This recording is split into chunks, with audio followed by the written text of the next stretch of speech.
오늘날 세계 석유 기업은 크게 메이저 석유회사, 국영 석유회사, 그리고 독립계 석유회사로 구분됩니다. 이 중 메이저 석유회사로는 미국의 엑슨모빌, 쉐브론, 영국의 BP와 쉘을 꼽을 수 있습니다. 그런데 미국계 메이저 석유회사의 뿌리를 거슬러 올라가면 한 인물을 만납니다. 우리가 잘 아는 석유왕 존 D 록펠러입니다.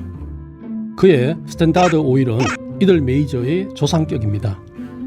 1839년에 태어난 록펠러는 오하이오주 클리브랜드의 한 고등학교를 마친 후 작은 농산물 중개회사의 회계직원으로 취직했습니다. 이곳에서 장사를 익힌 그는 20살에 동업자와 농산물 중개 사업에 뛰어들었습니다. 사업을 시작한 지 2년이 되지 않아 남북전쟁이라는 전쟁 특수를 맞았습니다. 노예 폐지를 주장하는 북군에 식량과 각종 군수물자를 공급하여 대박이 났습니다. 전쟁이 끝날 무렵 록펠러는 당시로서는 최신 제품인 석유에 눈을 돌렸습니다. 석유는 등화용 기름, 즉 등유로 인기를 얻어가고 있었는데 미국에서는 산업혁명이 본격화되면서 수요가 폭발적으로 늘어나고 있었습니다. 록펠러는 1870년 스탠다드 오일을 설립했습니다. 회사 이름에 기준 또는 표준을 뜻하는 스탠다드가 들어있어 좀 특이합니다만 이유가 있습니다.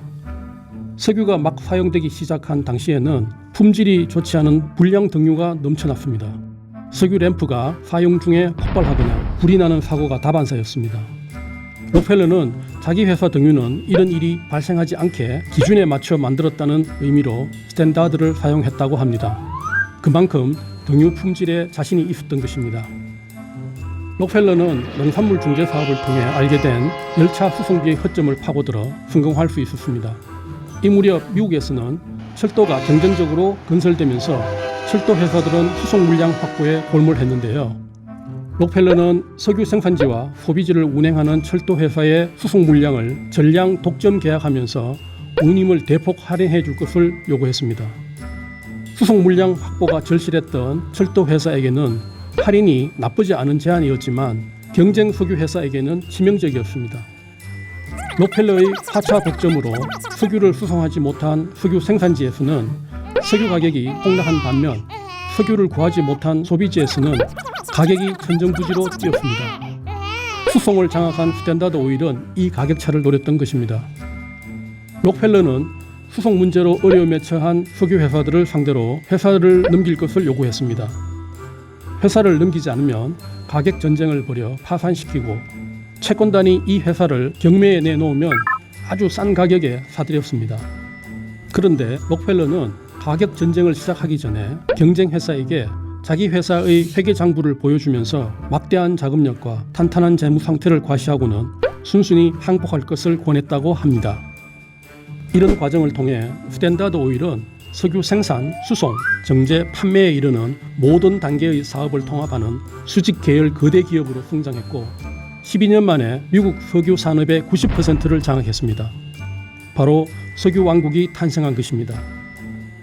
록펠러는 미국 석유 산업을 90% 장악한 후에는 이상하게도 더 이상 확장하지 않았습니다. 그는 100% 장악하더라도 신규 회사는 나타나기 마련이고 차라리 신규 회사 출현을 막는 게 현명하다고 판단했습니다.